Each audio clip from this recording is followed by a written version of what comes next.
The front door clicked shut behind me with that familiar sound I'd heard 1,000 times before. Tuesday afternoon, 2:30 sharp, I was home early from installing security systems at the Henderson place. The house felt different somehow, charged with an energy that made the hair on my arms stand up. I'm Damon Vossel, 43 years old, and I've been reading houses like other people read books for the better part of 2 decades. When you install home security for a living, you develop a sixth sense about when something's wrong. Right now, every instinct I had was screaming. Laughter drifted down from upstairs, not Lena's usual controlled chuckle, but something loose and breathless. My wife never laughed like that, not anymore. Not with me, anyway. I climbed the stairs slowly, each step creaking under my work boots. The bedroom door was closed, locked. In 15 years of marriage, Lena had never locked that door during the day. "Lena," I called out, my voice steady despite the storm building in my chest. Silence, then frantic shuffling. I didn't knock again. Instead, I used the trick I'd learned from years of helping locked-out homeowners: credit card against the frame, gentle pressure, and click. The door swung open. My wife was there, hair disheveled, hastily pulling on her silk blouse. And there was Tony Rivas, her law partner, scrambling to get his pants on while hopping toward the window like some kind of demented flamingo. "Damon!" Lena's voice pitched high. "You're early. Tony was just helping you redecorate?" I leaned against the door frame, arms crossed. Interesting technique he's got there. Tony had managed to get one leg through the window, straddling the sill like he was mounting a horse. His face was red, sweat beading on his forehead. "Look, man, this isn't what it looks like," I finished. "Because it looks like you're about to take a 15-foot drop into my rose bushes. Might want to aim for the mulch instead." The absurdity of it all hit me then. Here was my wife of 15 years, caught in our bedroom with her colleague, and all I could think about was whether Tony would land on the thorns or the soft dirt. Tony disappeared through the window with a thud and a string of curses that would make a sailor blush. I heard him limping across the yard, probably heading for his BMW parked down the street. Lena smoothed her skirt and tried to regain her composure. She was good at that. Composure was her specialty. In the courtroom, she could make a jury believe the sky was green if it served her case.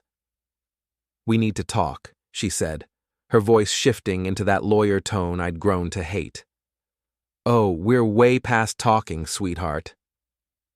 I stepped into the room, noticing the rumpled sheets, the scattered clothes, the scent of Tony's expensive cologne mixing with my wife's perfume. "But I'm curious.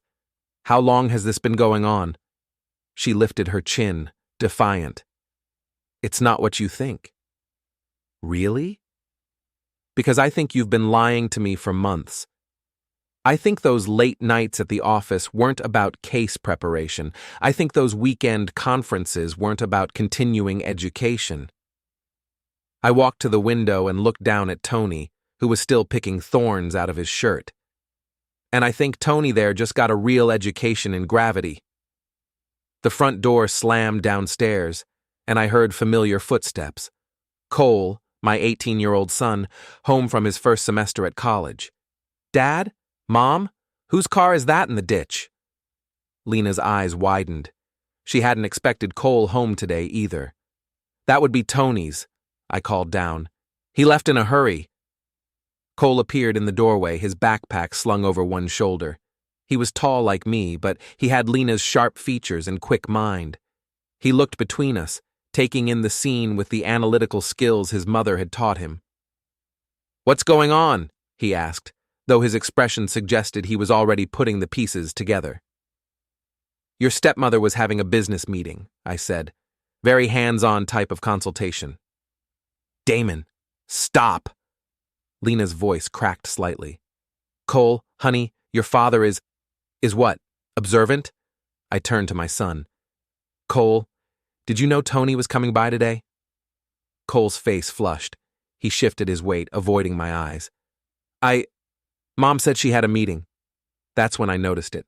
Cole's backpack was sitting by the bedroom door, like he'd dropped it there when he came upstairs, but he'd just walked in with it on his shoulder. "How long have you been home, son?" "I just got here, I swear." But his voice wavered. Lena stepped forward. "Cole, go downstairs. Your father and I need to discuss some things." "No." I held up a hand. "Cole stays. He's 18, old enough to understand what's happening in his own home."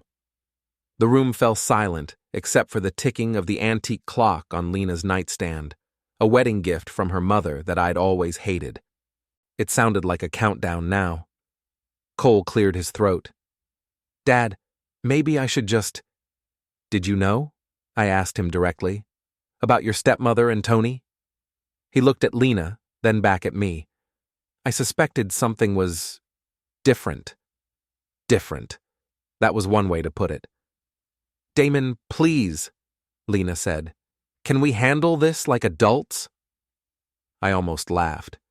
"Adults? You mean like how adults honor their marriage vows? Like how adults communicate instead of sneaking around?" She straightened her shoulders, and I could see her shifting into battle mode. This was Lena at her most dangerous, when she felt cornered and started planning her counterattack. "You're being dramatic," she said. "We can work through this." "Work through this?" I gestured toward the window. "Your boyfriend just bailed out of our bedroom window. I'm pretty sure we're past couples therapy." Cole winced. "Maybe I should give you guys some space." "Stay," I said firmly. Then to Lena. "You want to work through this? Fine, start with the truth. How long?" She hesitated, calculating. I could practically see the wheels turning. How much could she admit without making things worse? 6 months, she said finally. "Try again." "Damon, I've been installing security systems for 20 years, Lena. I know how to spot patterns. Those late nights started over a year ago. The mysterious phone calls, the new underwear, the gym membership you never use but somehow stay in perfect shape." Her face went pale. "A year?" Cole's voice was barely a whisper. "Before we dive deeper into this story, I have one small request. Please subscribe, drop a like, comment, and hit that hype button to boost this channel so more people can discover these incredible Reddit stories." Lena's carefully constructed facade finally cracked. "It wasn't supposed to happen. It just developed." Developed. I tasted the word. Like a photograph in a dark room, slow and deliberate. It wasn't deliberate. Then what was it? Accidental? Did you accidentally take your clothes off? Did Tony accidentally climb through our bedroom window every Tuesday when I was supposed to be working late? Cole made a sound like he was going to be sick. "That's enough," Lena snapped. "You're being cruel." "I'm being honest. There's a difference, though I can see how you might have forgotten." I walked to the dresser and picked up Lena's phone, the one she'd left behind in her panic. She lunged for it, but I held it out of reach. "Give me that." "Password?" I asked. "You have no right." "I have every right. We're married. Or did you forget that part along with the fidelity?" She pressed her lips together, refusing to answer. I looked at the phone's screen. It was still unlocked from her hurried attempt to hide it when I'd come upstairs. The text messages were right there, dozens of them. Tony's name at the top of the list, but there were others too. My hands started shaking as I scrolled through the messages. Not just Tony. There was someone listed as MT in her contacts, and the conversation thread was extensive. "Who's MT?" I asked. Lena's face went white. "Nobody important." "Try again." Cole stepped closer, reading over my shoulder. "Isn't that Aunt Mira's initials?" Lena's sister. The one who'd always resented Lena's success, who'd made snide comments at family gatherings about Lena thinking she was better than the rest of them. I opened the thread and started reading. What I found there made my stomach drop. Mira wasn't just aware of Lena's affair, she was actively encouraging it. Worse, she was feeding Lena information about me, my schedule, my clients, my routines. Everything I'd shared with family was being passed along like intelligence reports. Your own sister, I said, looking up at Lena. You turned your own sister into a spy. It's not like that. Then what is it like? Because from where I'm standing, it looks like a conspiracy. Cole was reading the messages too, his face growing darker with each line.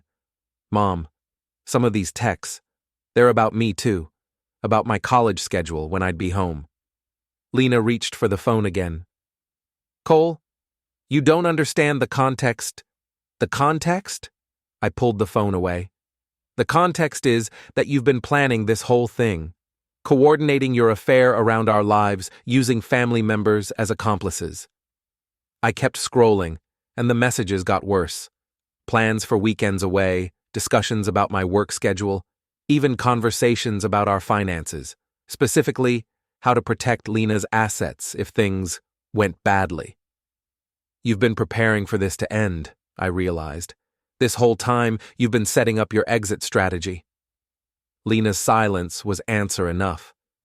Cole sank into the chair by the window, his head in his hands. I can't believe this. Believe it, I said. Your stepmother is a lot of things, but sloppy isn't one of them. Every move has been calculated.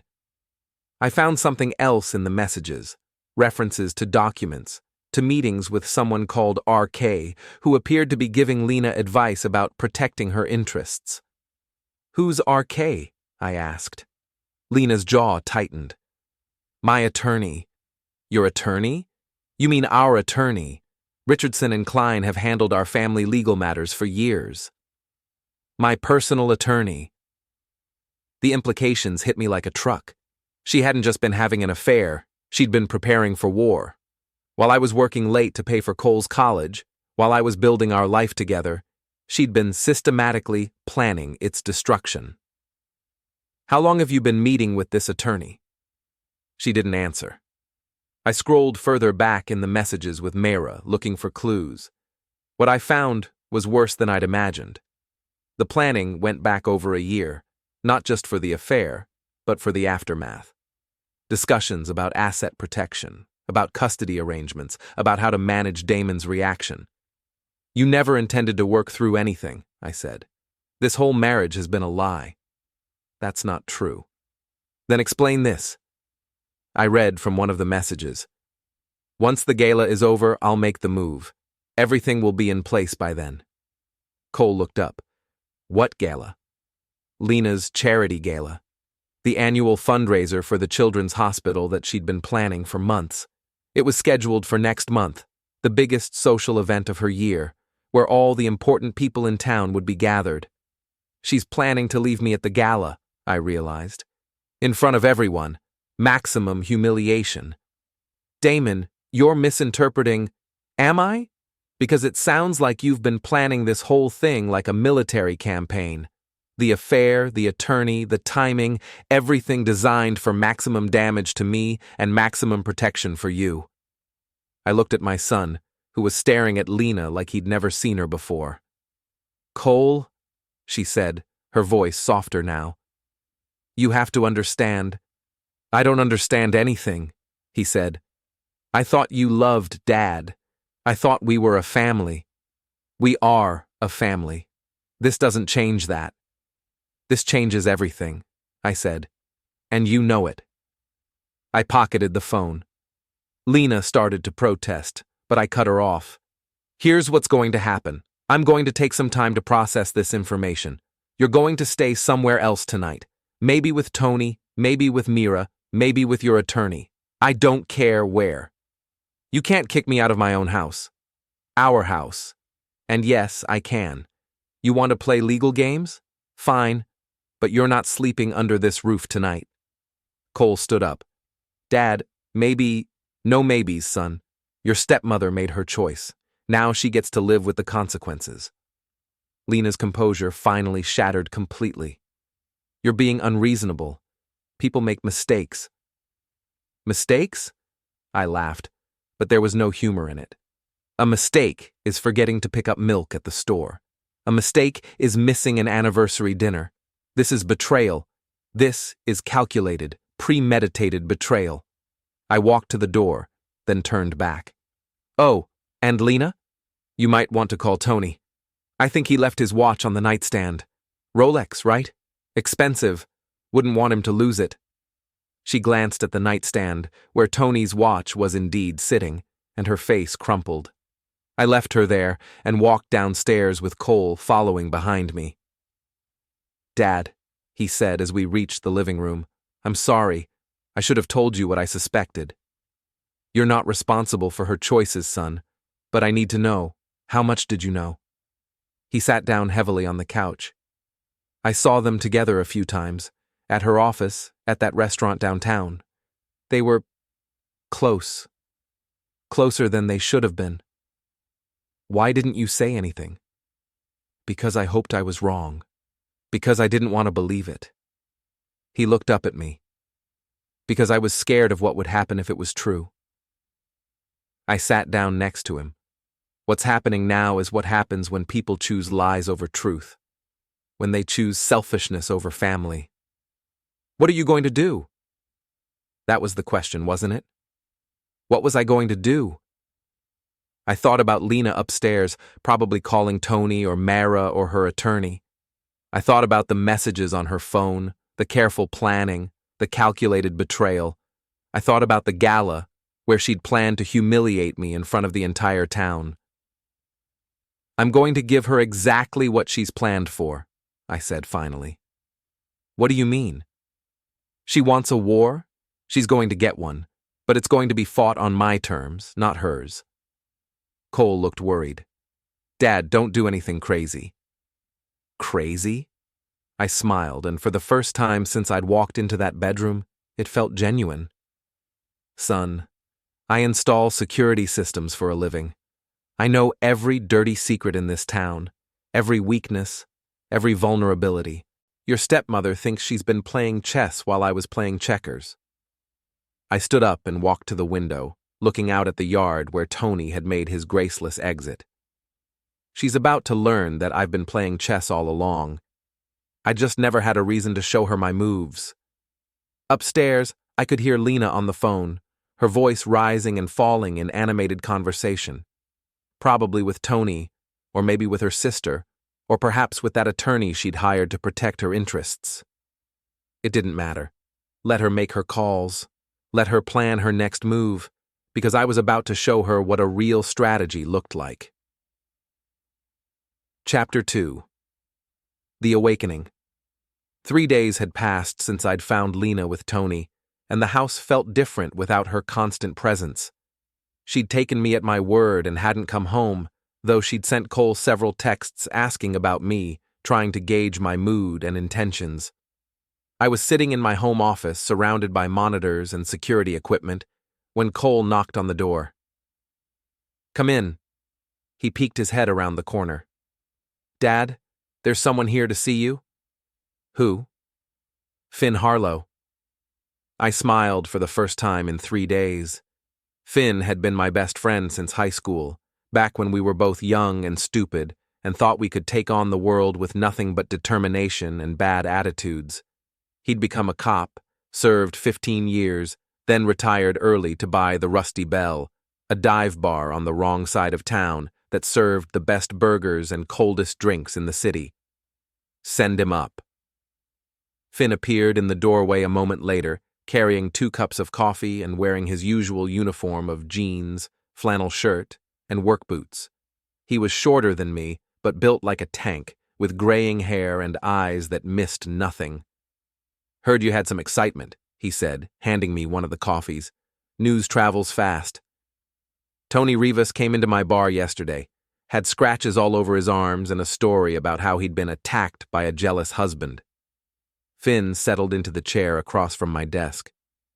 "Took me about 30 seconds to figure out he was talking about you." "What did you tell him?" "That he was lucky the husband didn't do worse." Finn sipped his coffee. "So, what's the plan?" "Plan? Come on, Damon. I've known you for 25 years. You don't just roll over when someone screws you. And from what Tony was babbling about, Lena's been screwing you in more ways than one." I leaned back in my chair. "She's been planning this for over a year, Finn. The affair, the exit strategy, everything. I found messages on her phone. She's been coordinating with her sister, meeting with attorneys, setting up the whole thing like a military operation. And now? Now she's staying at the Marriott downtown, probably regrouping with Tony and figuring out her next move. Finn studied my face. But you're not just going to let her dictate the terms, are you? What do you think? He grinned. I think Tony Rivas has no idea what he's gotten himself into. I opened the laptop on my desk and turned it toward Finn. The screen showed a detailed spreadsheet with names, addresses, phone numbers, and notes. What's this? 20 years of installing security systems gives you access to a lot of information, I said. I know which city council members are having affairs, which business owners are skimming from their partners, which lawyers are padding their bills. Finn whistled low. That's a lot of dirt. And that's just the beginning. I clicked to another tab. I also know which systems have vulnerabilities, which houses have hidden cameras, which people have secrets they'd prefer to keep buried.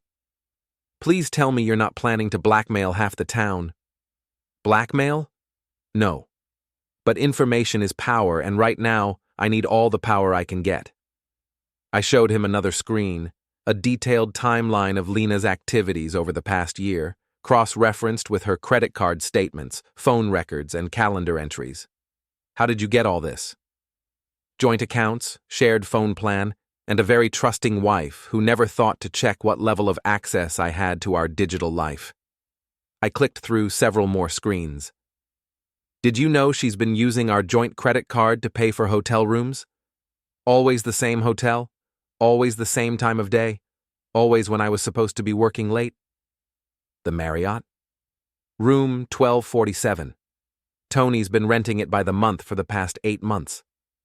Finn leaned forward. What else do you know about Tony? I opened another file. Tony Rivas, 38 years old, partner at Kellerman, Walsh & Associates. Makes about $200,000 a year, drives a BMW, lives in a condo downtown. Divorced 2 years ago, pays alimony to his ex-wife Janet, who lives in Phoenix with their 2 kids. Think Janet knows about Lena? Not yet. But she might be interested to learn that Tony's been spending money on hotel rooms and expensive dinners while claiming he can barely afford his alimony payments. Finn grinned. You're going to tell her. I'm going to give her the information and let her draw her own conclusions. What about Lena's sister, Mira? I pulled up another file. Mira Torwin works as a real estate agent, makes decent money but always resented Lena's success. She's been feeding Lena information about me, but I think she's got her own agenda. Which is? Destroying Lena. She's been encouraging this affair, pushing Lena toward more reckless behavior. I think she wants Lena to crash and burn. So you're going to help her? I'm going to use her. There's a difference. Finn sat back in his chair. This is pretty elaborate, Damon. You sure you want to go down this road? She made the choice to go down this road when she started planning my humiliation.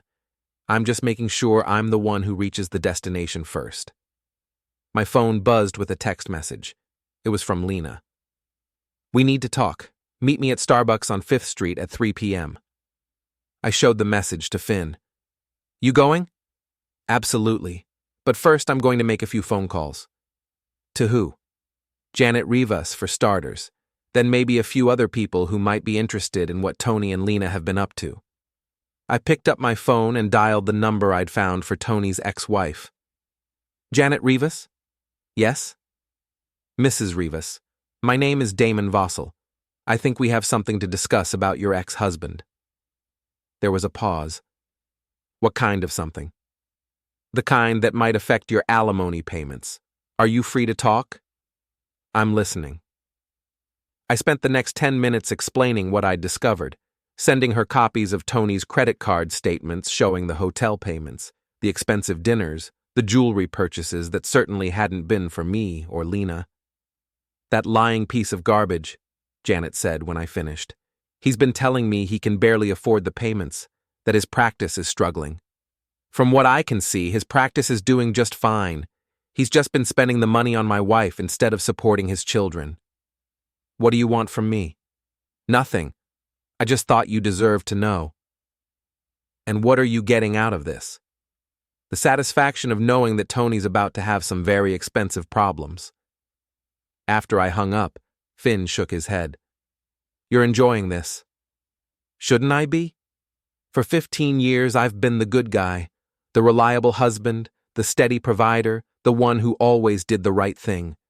And where did it get me? So, now you're going to be the bad guy? I'm going to be the smart guy. There's a difference. I made 3 more phone calls, one to a reporter at the local newspaper who owed me a favor, one to the managing partner at Tony's law firm, and one to Mira. Damon? Mira sounded surprised to hear from me. How are you holding up? I'm managing. Listen, I wanted to thank you. Thank me? For being such a good sister to Lena, for supporting her through this difficult time. There was a long pause. I'm not sure what you mean. Oh, I think you know exactly what I mean. The question is, are you ready for the next phase? Next phase? Lena's planning to leave me at the charity gala next month. Big public scene, maximum humiliation. She thinks she's been so clever, planning everything out. Damon, I don't know what you think you know. I know everything, Mira. I've seen the messages. I know about the coordination, the planning, the way you've been feeding her information about me. Silence. The question is, I continued, do you want to be standing next to her when everything comes crashing down, or do you want to be on the winning side? What are you talking about? I'm talking about giving you the chance to watch Lena get exactly what she deserves, but you'll need to choose sides, and you'll need to choose soon. I don't understand. You will. Think about it, Mira. Think about all those years of watching Lena succeed while you struggled. Think about all those family gatherings where she made you feel small. Think about how good it would feel to finally see her brought down to your level. I hung up before she could respond. Finn was staring at me. That was cold. That was necessary. Mira's been playing both sides, but she doesn't realize I know it. Now I'm going to turn her into a weapon. And if she refuses, then I'll destroy her along with the rest of them. I checked the time. 2:30. Time to go meet Lena. Want to come along? I asked Finn. To your meeting with Lena? Not to the meeting, but I could use backup nearby, just in case things get complicated. You think she'll try something? I think she's desperate. And desperate people make stupid choices. We drove downtown in my truck, with Finn following in his car. The Starbucks on 5th Street was busy with the afternoon crowd, which was exactly what I wanted. Plenty of witnesses. Lena was already there when I arrived, sitting at a corner table with her back to the wall. She looked tired, older somehow, like the stress of the past few days had aged her.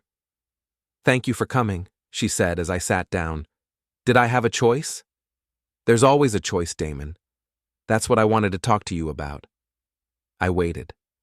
I know you're angry, she continued. I know you feel betrayed. But we can work through this if we both want to. Work through it how? Counseling, therapy, whatever it takes to rebuild the trust. Trust? I almost laughed. Lena, I've seen your messages. I know about the attorney, the planning, the exit strategy. You weren't trying to rebuild anything. You were trying to destroy it on your own terms. Her face went pale. You had no right to go through my phone. I had every right. We're married. Or have you forgotten? That doesn't give you the right to violate my privacy. Privacy?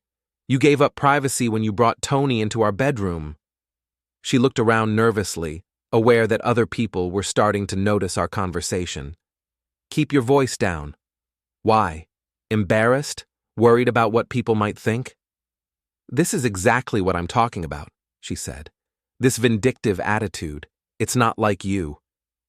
Maybe you never knew me as well as you thought. I know you well enough to know you're not a cruel person. This isn't you, Damon. I leaned forward. You're right. The old me would have been devastated.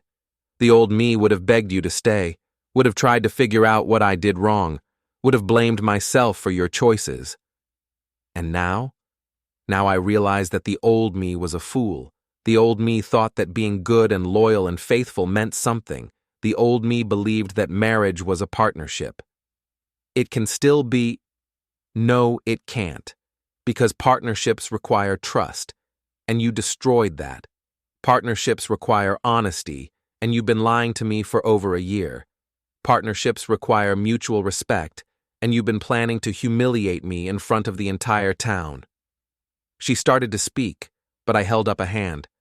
I'm not finished. You want to know what the new me is like? The new me understands that sometimes you have to fight fire with fire. The new me realizes that being the good guy just makes you an easy target. What does that mean? It means that if you want a war, you'll get one. But it's going to be fought on my terms, not yours. I don't want a war. I want to save our marriage. Too late for that. You should have thought about saving our marriage before you started planning its destruction. I stood up to leave, then turned back. Oh, and Lena, you might want to call Tony. I think he's going to have some legal problems with his ex-wife. Something about misrepresenting his financial situation. Her eyes widened. What did you do? I gave Janet Rivas some information she deserved to have. Amazing how much money Tony's been spending on hotel rooms and jewelry while claiming he couldn't afford his child support. You can't do this! I already did it, and that's just the beginning. I walked out of the Starbucks, leaving Lena sitting there with her mouth open. Finn was waiting in the parking lot. How did it go? Exactly as expected. She's still trying to control the narrative, still trying to make this about my reaction instead of her actions. And now? Now we move to phase 2. Which is, I smiled. Now we start taking apart her world, piece by piece. Chapter 3, The Unraveling. The next morning, I woke up to 17 missed calls and 43 text messages. The first call was from Lena, the others from various people whose lives were about to become much more complicated. I made coffee and sat down at my kitchen table to read through the messages. The pattern was clear. Janet Rivas had wasted no time contacting her attorney, and Tony was now facing a legal challenge to his alimony arrangement. But that was just the beginning. The reporter I'd contacted had done some digging and discovered that Tony's law firm had been billing clients for research time that coincided exactly with his hotel visits with Lena. Nothing technically illegal, but certainly unethical and potentially grounds for disciplinary action. My phone rang. Mara. What have you done? She demanded. Good morning to you too, Mara. Tony's ex-wife is threatening to take him back to court. There are rumors flying around about Lena and Tony at the law firm. People are talking. People talk. It's what they do. This is going to destroy her career. Her career? What about her marriage? What about her family? Did she think about destroying those when she was planning her little affair? She made a mistake. Stop calling it a mistake. Mistakes are accidents. This was a choice, a series of choices, made over more than a year, with your help and encouragement. Silence on the other end. That's right, Mara. I know about your involvement. I've seen the messages, the coordination, the way you've been feeding her information about my schedule. I was just being supportive. You were being vindictive. You've always resented Lena's success, and now you saw a chance to watch her self-destruct. That's not true. Isn't it? Think about it, Mira. Every piece of advice you gave her pushed her toward more reckless behavior. Every bit of encouragement made her bolder. You weren't helping her. You were setting her up to fail. Another long silence. So here's your choice, I continued. You can go down with her, or you can help me finish what you started. What do you mean? I mean you can keep pretending to be the supportive sister while actually working with me to make sure Lena gets exactly what she deserves. I can't do that. Why not? You've been doing it all along, you just didn't realize it. She's my sister. And she's my wife. Or was. But that didn't stop her from planning to destroy me. I could hear Mara breathing on the other end of the line. What would you want me to do? She asked, finally. Keep doing what you've been doing. Be supportive. Encourage her to stick with her plan for the gala and keep me informed about what she's planning. And in return? In return, when this is all over, you'll be the sister who tried to help, who was loyal to the end. You'll be the victim of Lena's poor choices, not the accomplice. I need to think about this. Don't think too long. Things are moving fast now. After I hung up, I turned my attention to the other messages. 3 were from Cole, who was worried about the rumors starting to circulate around town. 2 were from clients asking if the stories they'd heard were true. 1 was from Detective Lillian Drake, an old acquaintance from my security installation days. I called Drake back first. Damon, I heard there might be some trouble at your house. Nothing I can't handle, Lil. Tony Rivas came in yesterday. Wanted to file a complaint about harassment. Harassment? Said you'd been stalking him, interfering with his business relationships, making threatening phone calls. I almost laughed.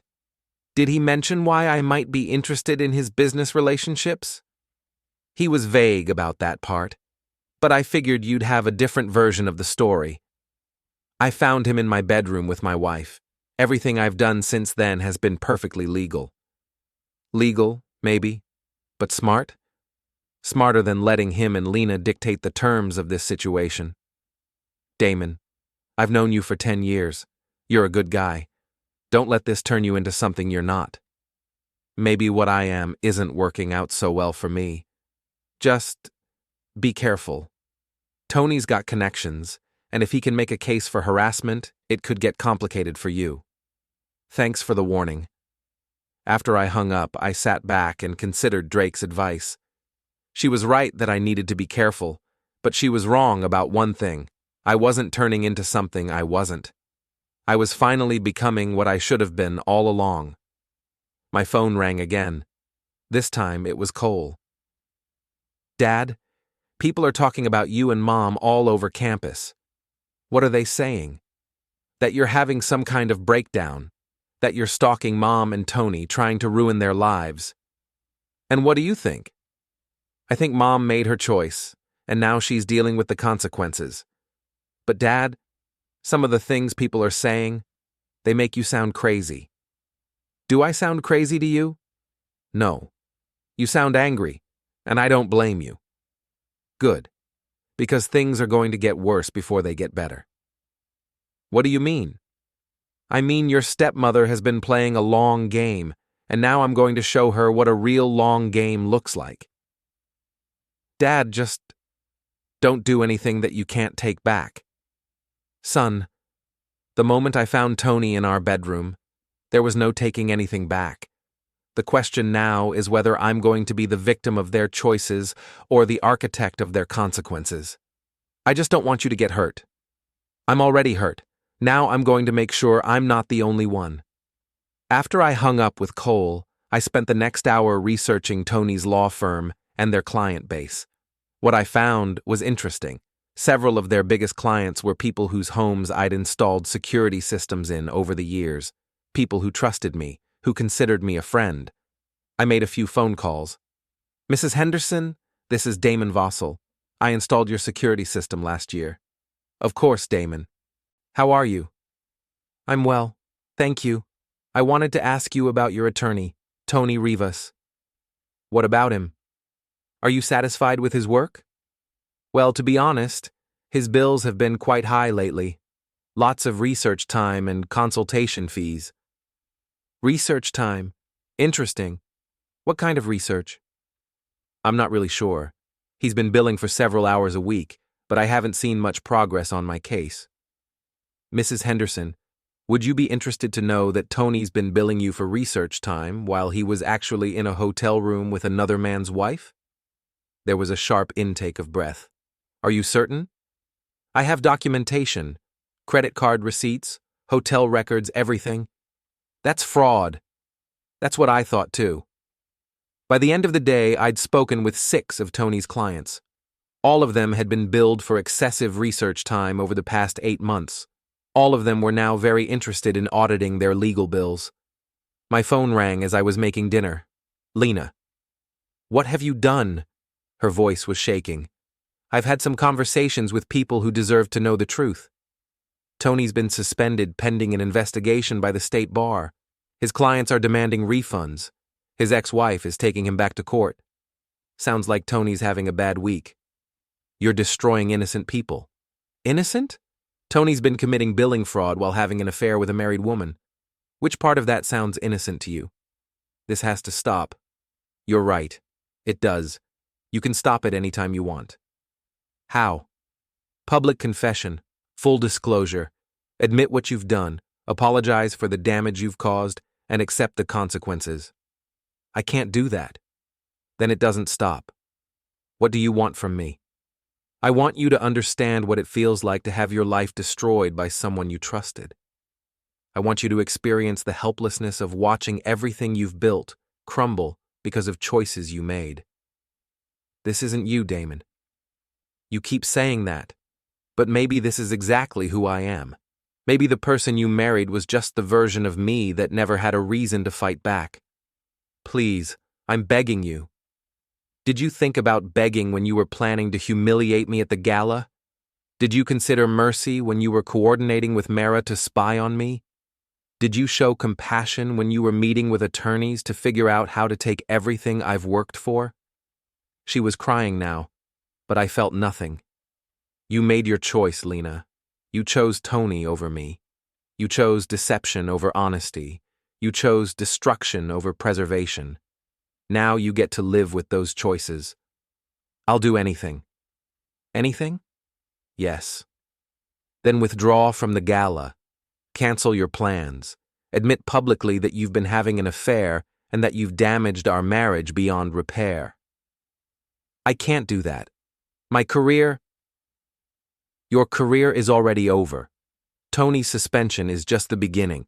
Once the state bar finishes their investigation, once his clients finish auditing their bills, once the story gets out about the affair, no respectable firm in the state will touch either of you. You're bluffing. Am I? Let me tell you what tomorrow's newspaper is going to say.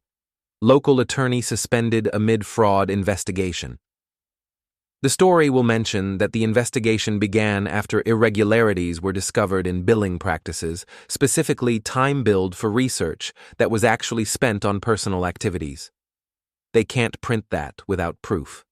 I provided the proof. Hotel receipts, credit card statements, phone records, everything time-stamped and cross-referenced with billing records.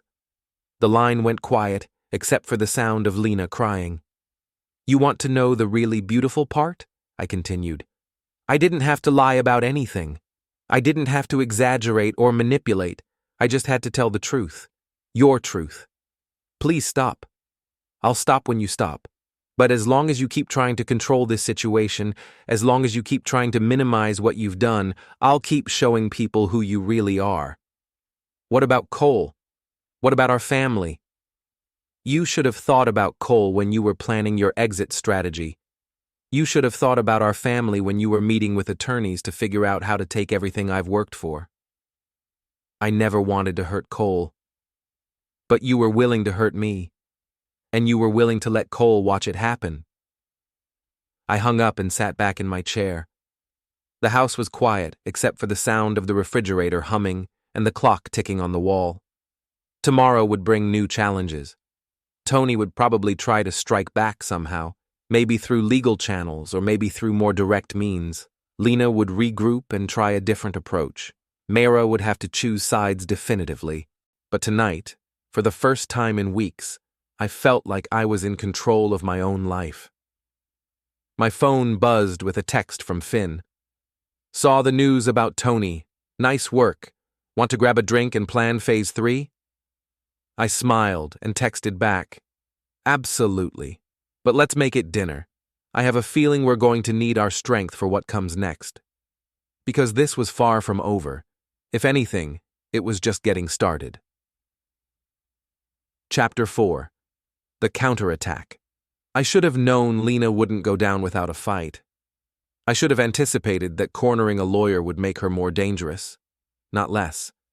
But I was so focused on my own strategy that I underestimated hers. The first sign of trouble came at 6 in the morning when Detective Drake called. Damon, we need to talk. What's wrong? Lena filed a restraining order yesterday. Claims you've been stalking her, threatening her, interfering with her business relationships. I sat up in bed. That's ridiculous. Is it? Because she's got documentation, phone records showing multiple calls, evidence of you contacting her clients and colleagues, witness statements about your behavior at the coffee shop. Everything I've done has been legal. Legal doesn't mean smart, and it doesn't mean a judge won't grant the restraining order. When's the hearing? This afternoon, 2 o'clock. You need an attorney. After Drake hung up, I called Finn. She's fighting back, I told him. Good. That means you're winning. This isn't a game, Finn. If she gets that restraining order, she can claim I'm violating it every time I try to defend myself. So what's the plan? I need a lawyer, someone who's not connected to Lena's firm or Tony's firm. I know someone. Rebecca Walsh used to be a prosecutor. She's tough and she doesn't like bullies. Can you call her? Already dialing. 3 hours later, I was sitting in Rebecca Walsh's office, explaining the situation. She was younger than I'd expected, maybe mid-30s, with short red hair and sharp green eyes that missed nothing. Let me make sure I understand this, she said after I finished. Your wife had an affair, you discovered it, and now she's claiming you're harassing her because you told people the truth about what she did. That's about right. And you have documentation of everything? I handed her a folder containing copies of all the evidence I'd gathered. The messages between Lena and Mara, the hotel receipts, the billing records, everything. She spent 20 minutes reviewing the documents, occasionally making notes or asking questions. This is quite a collection, she said finally. Very thorough. I'm good at my job. Your job is installing security systems, not conducting investigations. The skills transfer. She smiled. Apparently. The question is, what do you want to accomplish here?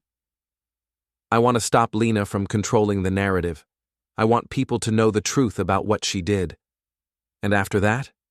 After that, I want to move on with my life. No thoughts of reconciliation? None. Good. Because from what I can see here, your wife has been planning this divorce for over a year. The restraining order is just part of her strategy. What do you mean? Think about it. She files for a restraining order claiming you're unstable and threatening. Then she files for divorce, claiming she's afraid of you. Suddenly, you're the bad guy, and she's the victim. The affair becomes secondary to your dangerous behavior. I hadn't thought of it that way, but it made sense. So what do? We turn her strategy against her. But first, we need to deal with this restraining order hearing. The courthouse was busy that afternoon, full of people dealing with various legal problems. I spotted Lena across the hallway, sitting with a lawyer I didn't recognize, a thin man in an expensive suit who kept checking his phone. That's Martin Kellerman, Rebecca said, senior partner at her firm. Interesting that he's representing her personally. Why? Because it suggests the firm is worried about their own exposure. If Lena goes down, she might take them with her. When our case was called, we filed into the courtroom. The judge was an older woman with gray hair and a no-nonsense attitude. Kellerman went first, painting a picture of me as an unstable, vengeful husband who was stalking and harassing his client. Your Honor, Mrs. Vossel is afraid for her safety. Mr. Vossel has been calling her repeatedly, contacting her colleagues and clients, making threats about destroying her career. What kind of threats? The judge asked. He told her that he would make sure everyone knew what kind of person she really was. He said he would destroy everything she'd built. The judge looked at me. Is that accurate, Mr. Vossel? Rebecca stood up. Your Honor, if I may address the context of those statements. Proceed. Mr. Vossel discovered his wife in their marital bedroom with another man. Upon further investigation, he learned that this affair had been ongoing for over a year, and that Mrs. Vossel had been systematically planning to divorce him in a way designed to maximize his humiliation and minimize her own exposure. Rebecca handed the judge a folder. This contains documentation of Mrs. Vossel's affair, including messages coordinating the deception with her sister and evidence of billing fraud committed by her partner in the affair. The judge spent several minutes reviewing the documents. "These are quite detailed," she said finally. "Yes, Your Honor. Mr. Vossel is a security systems installer by profession. He's trained to be thorough and to document everything." "Mr. Kellerman, were you aware of the extent of documentation your client's husband had gathered?" Kellerman looked uncomfortable. "Your Honor, regardless of what Mrs. Vossel may have done, that doesn't give Mr. Vossel the right to stalk and harass her." "What stalking?" Rebecca asked. "Mr. Vossel contacted his wife's affair partner's ex-wife to inform her that her alimony payments were being spent on hotel rooms. He contacted clients who were being billed fraudulently to inform them of the fraud. He told the truth to people who had a right to know it." "He's trying to destroy her reputation," Kellerman protested. "Her reputation was destroyed the moment she chose to commit adultery and aid in billing fraud. Mr. Vossel simply made sure people knew about it." The judge looked back at the documents. "Mrs. Vossel, are these messages authentic?" Lena whispered something to Kellerman, who nodded. "Your Honor, we're not disputing the authenticity of the messages, but they were obtained without my client's consent." "From a jointly owned phone account," Rebecca countered. "Mr. Vossel had every legal right to access those records." The judge was quiet for a long moment. "Mr. Vossel, have you made any direct threats against your wife?" "No, Your Honor." "Have you attempted to contact her after she asked you to stop?" "Only in response to her attempts to contact me." "Have you engaged in any behavior that could be construed as stalking?" "No, Your Honor. I've been protecting my own interests and informing people who had a right to know the truth about situations that affected them." The judge looked at Kellerman. "Counselor, I'm not seeing evidence of stalking or harassment here. What I'm seeing is a husband who discovered his wife's affair and took legal steps to protect himself and inform others who were being harmed by the deception. Your Honor, the request for a restraining order is denied. However, I'm going to strongly suggest that both parties avoid contact with each other except through counsel. This situation is clearly volatile, and continued direct contact is likely to escalate tensions." As we left the courthouse, I could see Lena and Kellerman in heated conversation near their car. She looked furious, gesturing angrily as she spoke. "That went better than expected," Rebecca said. "What happens now?"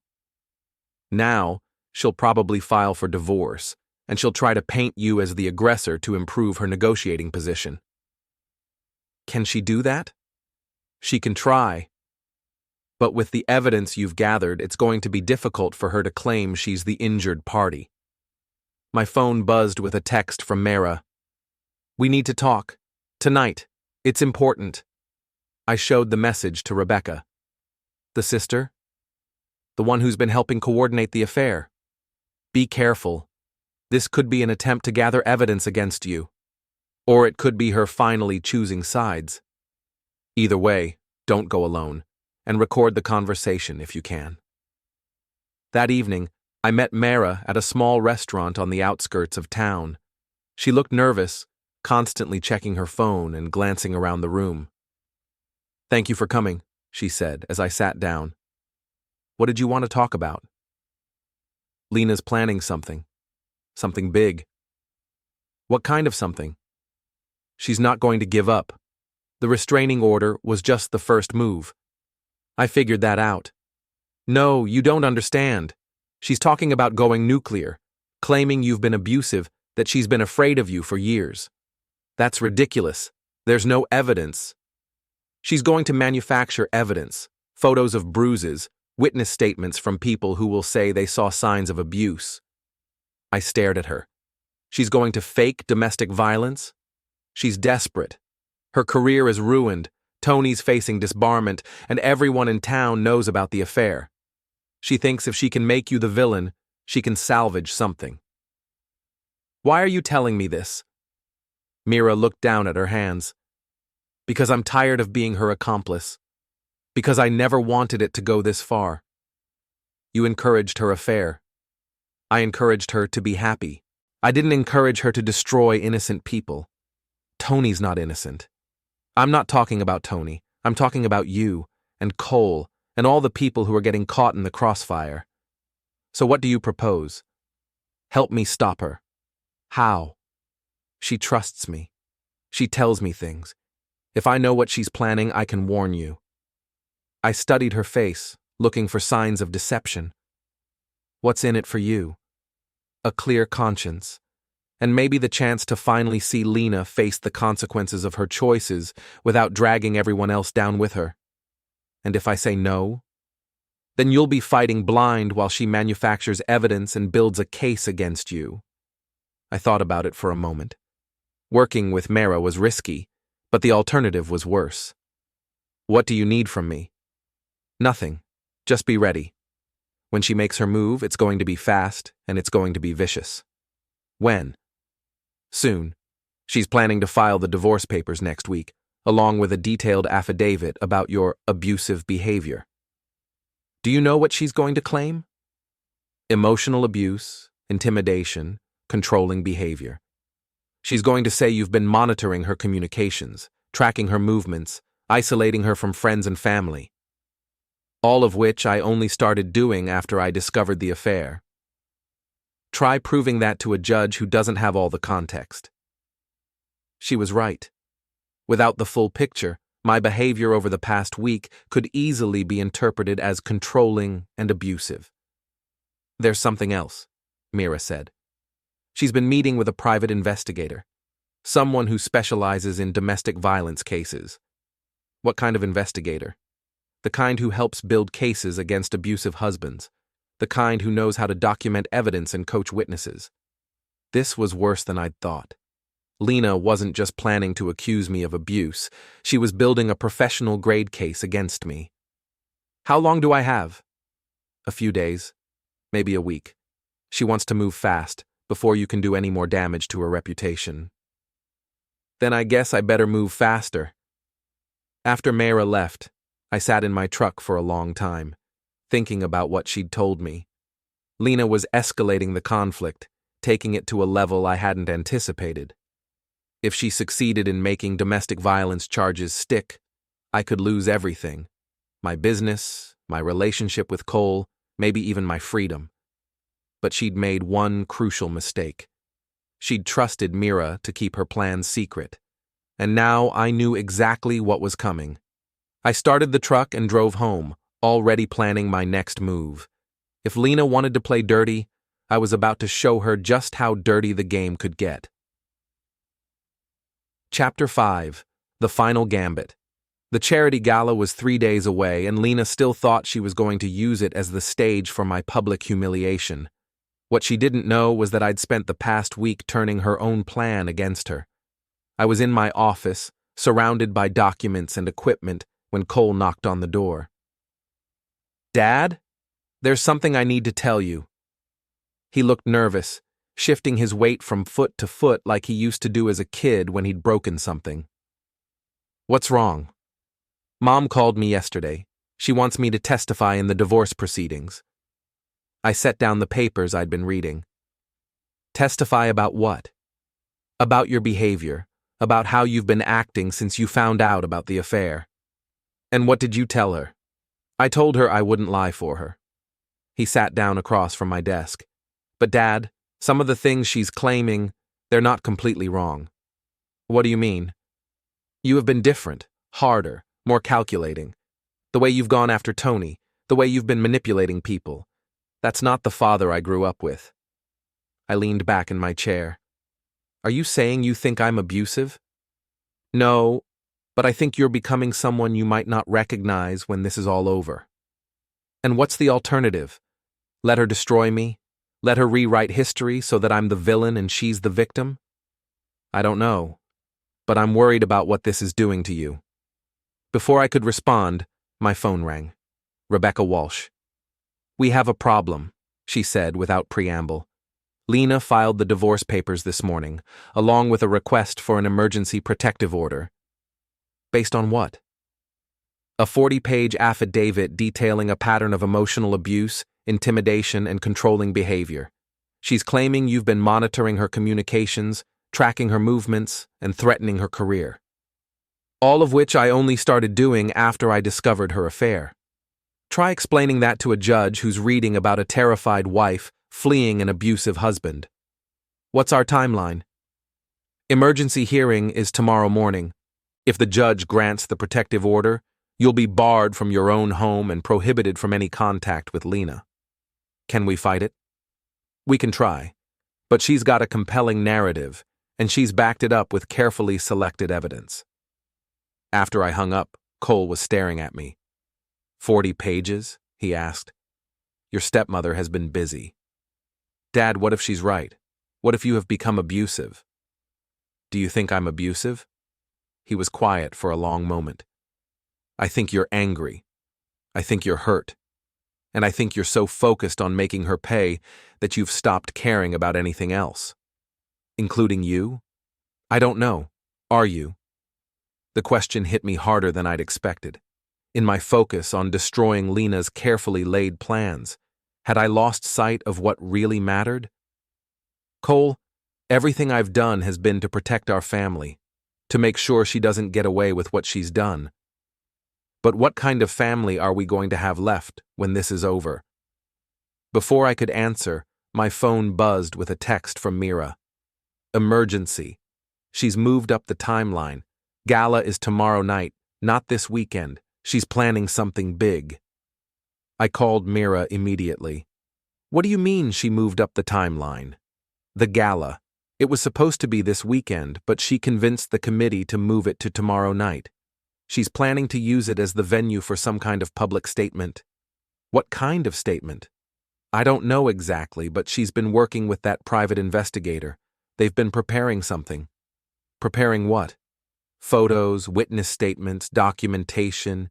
She's going to present herself as a domestic violence survivor who's finally found the courage to speak out. My stomach dropped. At the gala? In front of everyone who matters in this town.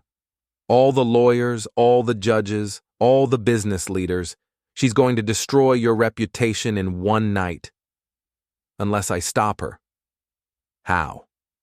That was the question, wasn't it? How do you fight back against someone who's willing to lie about domestic violence? How do you prove your innocence when the accusation itself is damaging? Mira, I need you to do something for me. What? I need you to get me into the gala. That's impossible. Security will be tight, and if she sees you there, she won't see me, not until it's too late. What are you planning? I'm planning to give her exactly what she's planned for me, a public confrontation, but it's going to be on my terms, not hers. That's crazy. Crazy is letting her stand up in front of the entire town and paint me as an abusive husband while she plays the victim. What do you need from me? Access. And a distraction. What kind of distraction? The kind that makes sure everyone's attention is focused on the truth instead of her lies. After I hung up with Mara, I turned back to Cole. Son, I need to ask you something, and I need you to be completely honest. Okay. Do you trust me?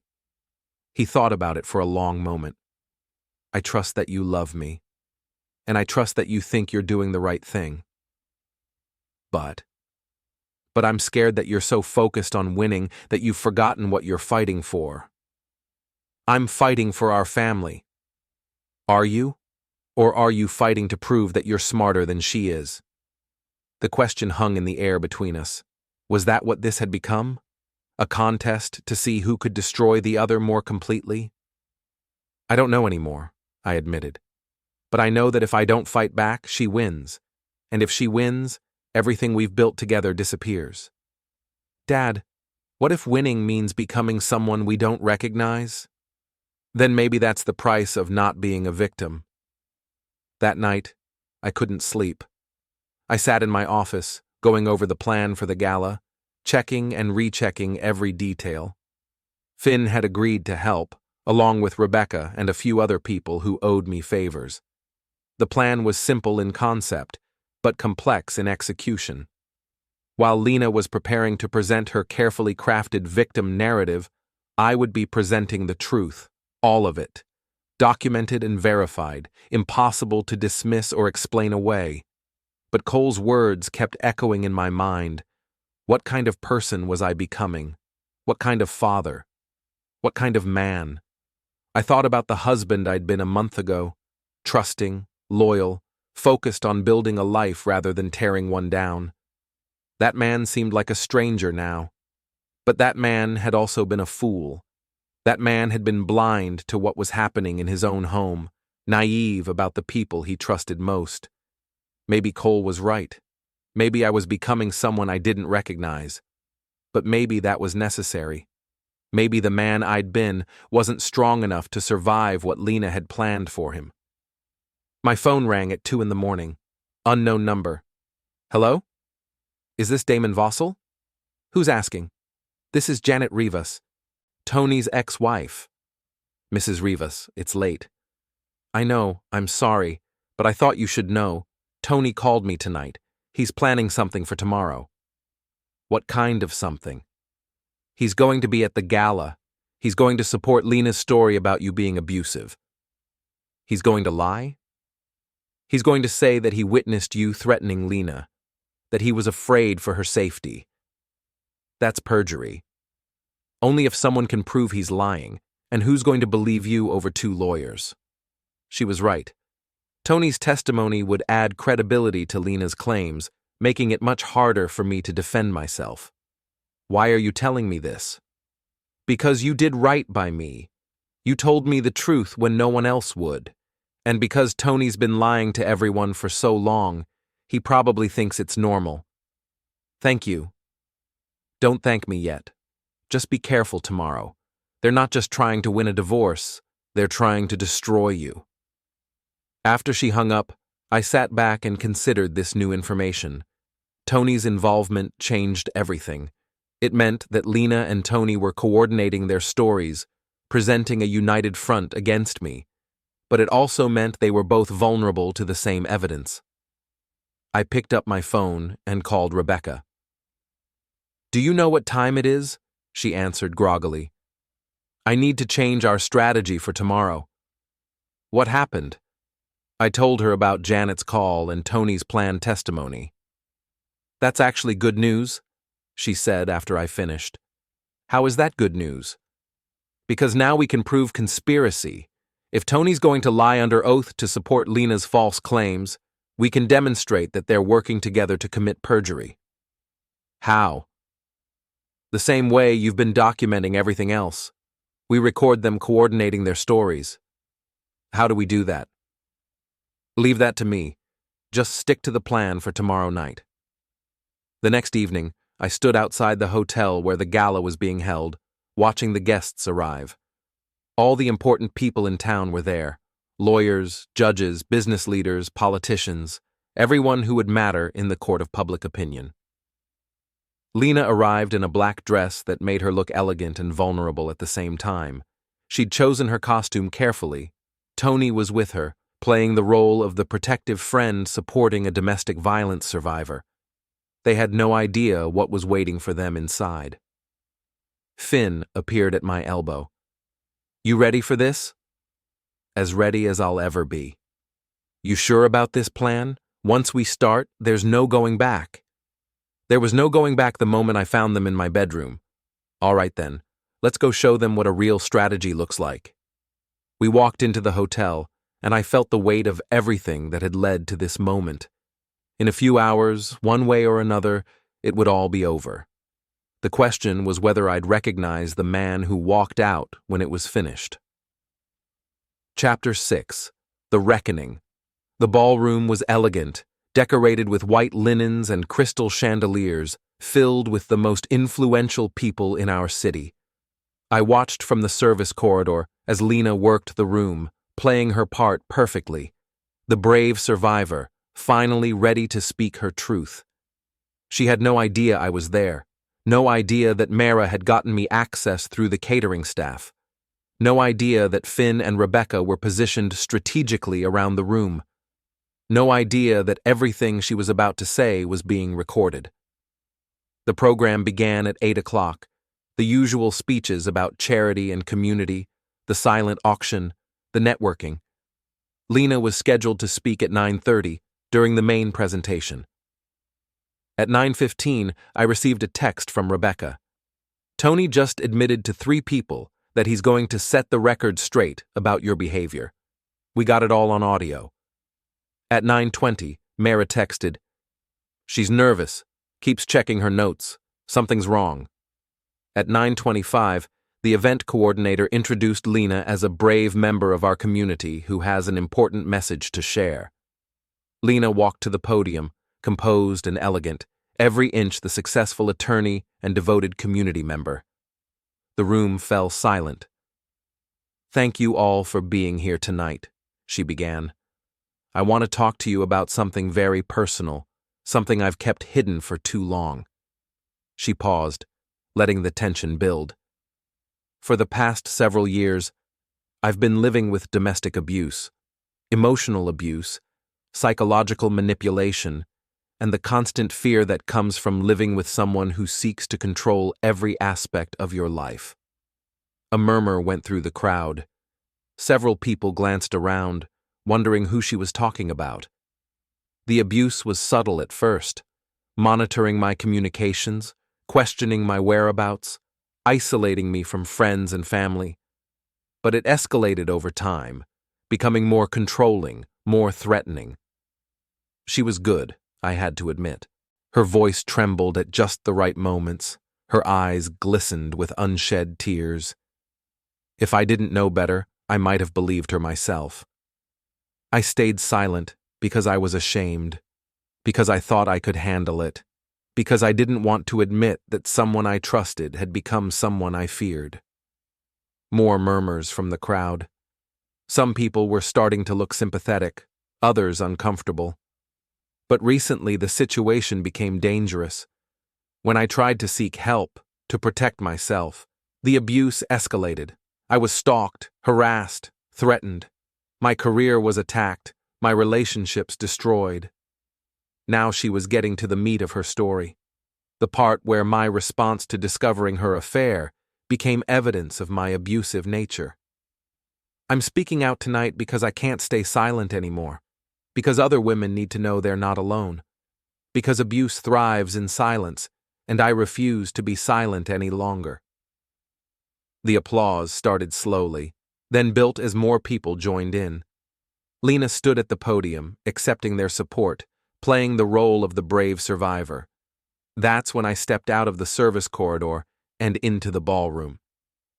"That's a beautiful story, Lena," I said, my voice carrying across the suddenly quiet room. "Too bad it's complete fiction." The crowd turned to stare at me. Lena's face went white. "Security!" she called out. "No need for security," I said, walking toward the front of the room. "I'm not here to cause trouble. I'm here to tell the truth." "You're violating the restraining order," Lena said. "What restraining order? The one that was denied by Judge Morrison yesterday?" I reached the front of the room and turned to face the crowd. These were people who knew me, who'd done business with me, who'd trusted me in their homes. "Ladies and gentlemen, my name is Damon Vossel.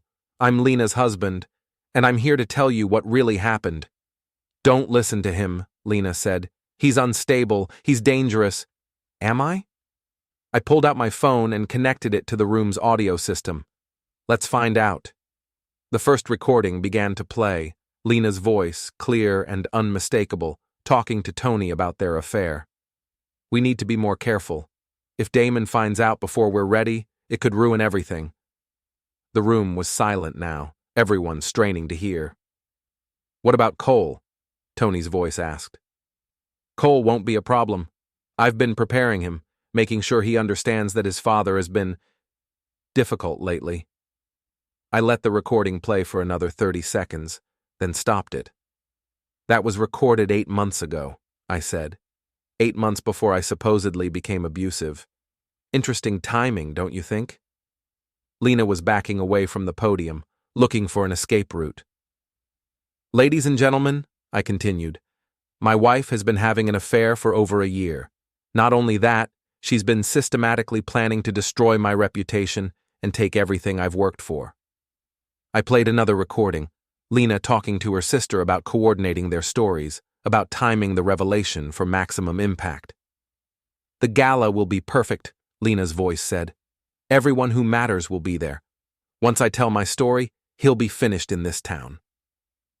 The crowd was getting restless now, murmuring among themselves. Some people were starting to look angry. "But wait," I said. "There's more." I played the recording Rebecca had made earlier that evening, Tony bragging about how he was going to lie under oath to support Lena's abuse claims. "All I have to do is say I witnessed him threatening her," Tony's voice said. "Who's going to believe a security installer over two lawyers?" Now people were starting to stand up, looking around for Tony.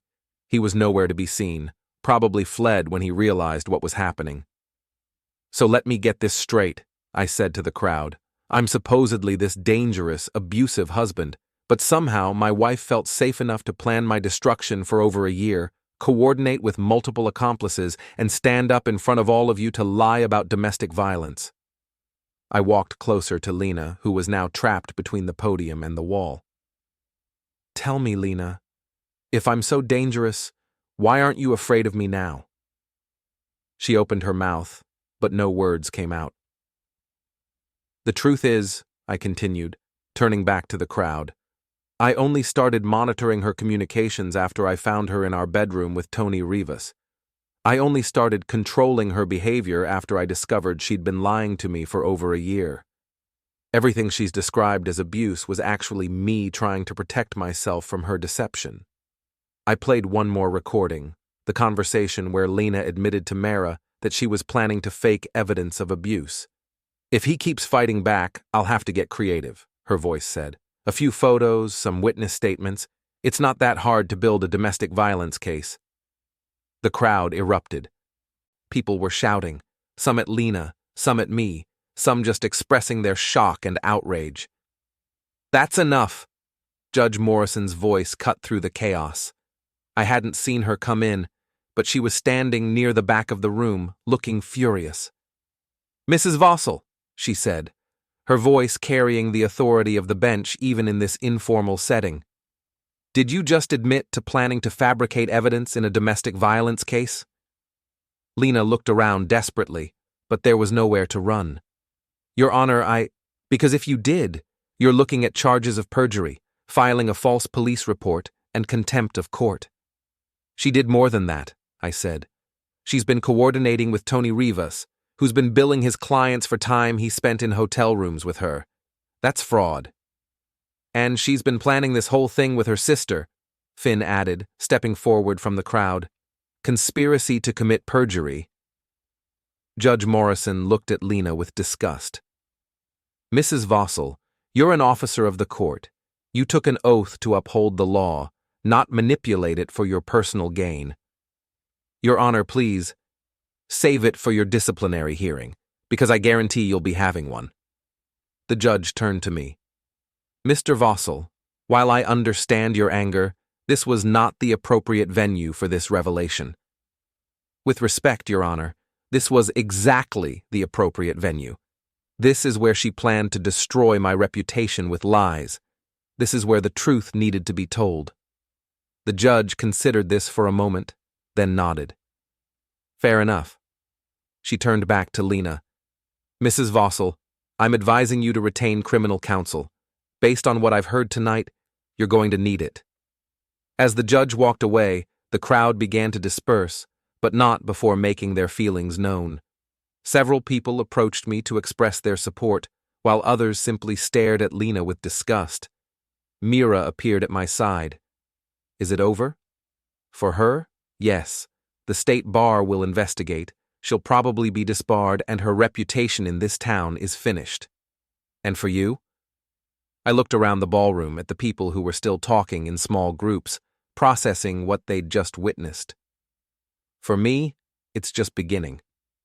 Cole appeared in the crowd, pushing through the people still lingering in the ballroom.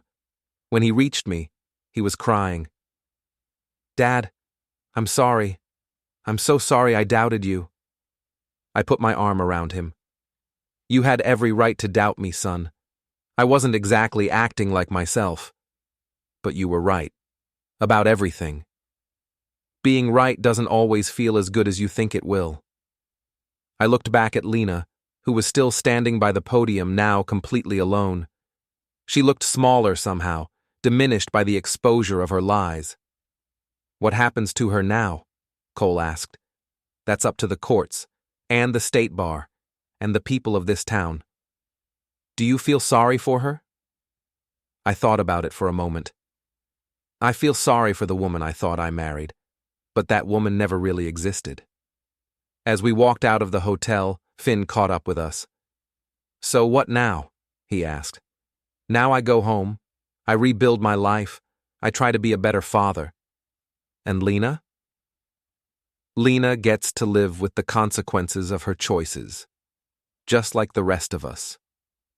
The parking lot was mostly empty now, the gala having ended in chaos rather than celebration. As we reached our cars, I turned back to look at the hotel one more time. Dad? Cole said. Are you okay? I will be, I said. We both will be. But as we drove home through the quiet streets of our small city, I couldn't shake the feeling that while I'd won this battle, the victory had cost me something I wasn't sure I could get back. The man who'd walked into that hotel tonight wasn't the same man who'd discovered his wife's affair a month ago. The question was whether the man I'd become was someone I could live with. I guess I was about to find out. Epilogue. The price of truth. 6 months later, I was installing a security system at the Henderson place when Mrs. Henderson brought me a cup of coffee and the local newspaper. Thought you might want to see this, she said, pointing to a small article on page 3. Former local attorney sentenced in fraud case, the headline read. The article was brief. Lena had been sentenced to 2 years probation and ordered to pay restitution to Tony's former clients. She'd also been disbarred, of course. Tony had gotten 3 years and was appealing. How do you feel about it? Mrs. Henderson asked. I feel like justice was served, I said, but that doesn't mean I feel good about it. She nodded. Sometimes doing the right thing doesn't feel right. That evening, Cole and I were having dinner when he brought up the article. You saw it? Hard to miss. Everyone's talking about it. And I keep thinking about what you said that night at the gala, about how being right doesn't always feel as good as you think it will. I set down my fork. What's your point, son? My point is that you were right about her, but I wonder if you were wrong about yourself. How so? You said you became someone you didn't recognize. But I think you just became someone who was willing to fight back. And maybe that's who you needed to be. I thought about that for a moment. Maybe. But I also became someone who was willing to destroy people to protect himself. You didn't destroy her, Dad. You just exposed what she was doing to herself. Is there a difference? I think so. Destroying someone means hurting them for the sake of hurting them. What you did was protect yourself and other people from being hurt. Maybe he was right. Maybe the man I'd become wasn't a monster, just someone who'd learned that sometimes you have to fight fire with fire. My phone rang. Unknown number. Hello? Mr. Vossel? This is Sarah Chen. I think my husband might be having an affair, and I was wondering if you could help me find out for sure. I looked at Cole, who was watching me carefully. Mrs. Chen, I said slowly. I install security systems. I'm not a private investigator. But I heard about what you did with your wife, how you gathered evidence, how you proved what was happening. That was different. That was my own life. Please, I don't know where else to turn. I was quiet for a long moment, thinking about the choice in front of me. I could go back to being the man I was before, trusting, naive, focused on building rather than investigating. Or I could embrace what I'd learned about myself, use the skills I'd developed. Mrs. Chen, I said finally, let me give you the number of a good private investigator, someone who can help you properly. After I hung up, Cole smiled at me. Proud of you, Dad. Why? Because you chose to be the man you want to be, not the man the situation tried to make you. Maybe that was the real lesson in all of this. Not that I'd become someone I didn't recognize, but that I'd learned I was capable of being different people, depending on what the situation required. The man who'd installed security systems for 20 years was still there. The man who'd raised Cole, who'd built a business, who'd tried to be a good husband, he was still there too. But now, there was also the man who'd fought back when cornered, who'd refused to be a victim, who'd been willing to expose uncomfortable truths when necessary. Maybe I didn't have to choose between them. Maybe I could be all of those men, depending on what was needed. My phone buzzed with a text from Finn. Drink tonight? I've got some stories about the Henderson divorce case that might interest you. I showed the message to Cole. Go, he said. You've earned it. As I drove to Finn's bar, I thought about everything that had happened over the past 6 months. The discovery, the investigation, the confrontation, the aftermath. All of it had led to this moment, driving through my small city on a quiet evening, going to have a drink with my best friend. Lena was gone, living in another state, trying to rebuild her life. Tony was in minimum security prison, probably planning his appeal. Mira had moved away too, unable to face the judgment of people who knew what she'd done. And I was still here, still Cole's father, still running my business, still part of this community. Maybe that was victory enough. When I walked into the Rusty Bell, Finn looked up from behind the bar and grinned. There's the man who proved that sometimes the good guys do win, he said.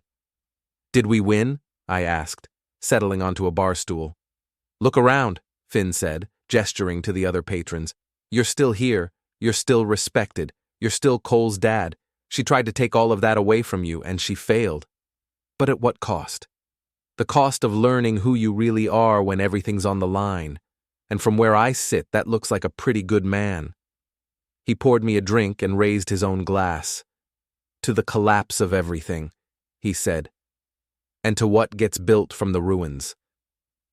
I raised my glass and smiled. To what gets built from the ruins.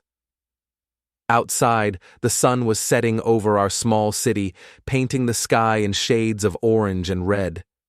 Tomorrow would bring new challenges, new choices, new opportunities to decide what kind of man I wanted to be. But tonight, I was exactly where I belonged.